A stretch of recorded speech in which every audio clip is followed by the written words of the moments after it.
Welcome to Kendall's Fantasy Preview. I'm Kendall Caps. Well, it's week 14 in the NFL, and for most of you, the fantasy playoffs have begun this week. So I'm going to go over a few guys at each position you might want to take a look at, possibly fill in, especially if you've got some bad matchups this week. Starting at quarterback, now hopefully you don't have to go this far, but Brady Quinn, the last 3 weeks, he's averaging 230 yards a game with 7 touchdown passes. And this week, Thursday night, he's at home against a Steelers secondary that's given up a ton of yards and a ton of points. They even made Bruce Gradkowski look like an all-star last week. So I actually think Quinn will put up somewhere around 200 with maybe a couple scores. So if you have a really difficult matchup, he might be worth taking a look at. But let's hope you don't have to go that far.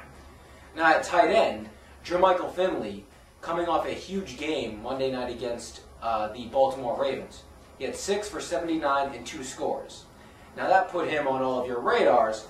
However, he's been pretty consistent all year. He missed a few games with an injury, but beyond that, he's been pretty good this season. He had 128 yards receiving against Minnesota earlier this year. And I actually picked him up a few weeks ago when Owen Daniels went down for the year. And he's filled in admirably since then. So you might want to take a look at him. At running back, Jamaal Charles. Normally, I would never recommend him to any of you. However, this week he has the best possible matchup that you could have. He's at home against the Bills. Everybody can run against the Bills. And he's averaging 4.5 yards per carry, well above the league average. Not a lot of people know that. He's running the ball pretty well since filling in for Larry Johnson. And I expect them to run the ball pretty well in this game, and he'll get the bulk of the carries. And at receiver, Devon Bess. He has become Chet Henne's #1 receiver in what used to be a run-only offense. Ronnie Brown went down with the injury, and Miami realized if they're going to make the playoffs, they need to be able to throw the ball downfield. And Henne is really starting to gain some confidence now. After last week throwing for 330 and 3 scores against New England secondary, now he's going to play a Jacksonville secondary that's also porous. And don't forget, he knows how to throw the ball downfield. He came from a great wide-open system at Michigan for 4 years. He was a 4-year starter. He has the experience. Devon Bess should have a pretty big week this weekend. That's going to take us to some guys that you're going to want to be wary of and possibly get out of the lineup if you have the right guys to replace him with. We're going to start with a few tandems. D'Angelo Williams and little Jimmy Jonathan Stewart. D'Angelo sat out last week with an injury. We still don't know if he's going to be back this week. If he is back, he's going to split carries with Stewart against that New England defense that they can't stop anyone through the air, but nobody has run the ball against them all season. And I don't expect anyone to run the ball here well. Jimmy Stewart, if he's the only back, they can focus on him. Neither one of them will break 100 in this game. I'd be surprised if they get into the end zone on the ground. Another tandem to be careful of, LaDainian Tomlinson and Sproles over there in San Diego. LT, people think he's been back to form this year. He's putting up solid numbers, when in fact he's really not. He's scoring in the red zone, I'll give you that. But he only has 561 yards this year on the ground and has only 3.3 yards per carry, well below the league average. They're not a great running team, everyone knows that. And if they're going to win in Dallas, they're going to have to throw the ball.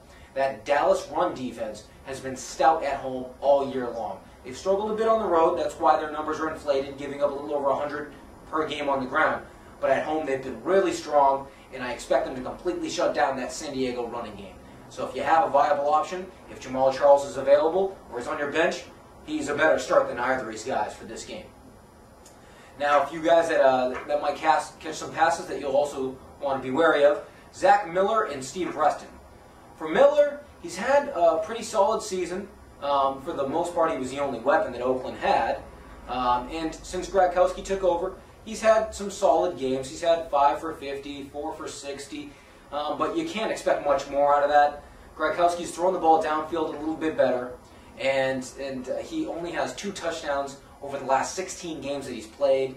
So I don't think that he's going to be able to really have a very good week. At best, you can expect that same 4 for 50 or so. So if you need a big week, he's not the guy to get in the lineup. And finally, Steve Preston. He's slowly being phased out of the offense to some degree out in Arizona. They're running the ball a lot better this year. And Bolden, since coming back with the injury, has been amazing. We know what Fitzgerald can do. All the touches are going to pretty much Wells, Hightower, Bolden, and Fitzgerald. there's not enough balls to go around. Preston, unfortunately, is almost relegated to punt returns and occasionally catching a pass. If you got him in there, you might get lucky and get some 8-yard touchdown pass like he had a few weeks ago. But beyond that, don't expect very big numbers from him.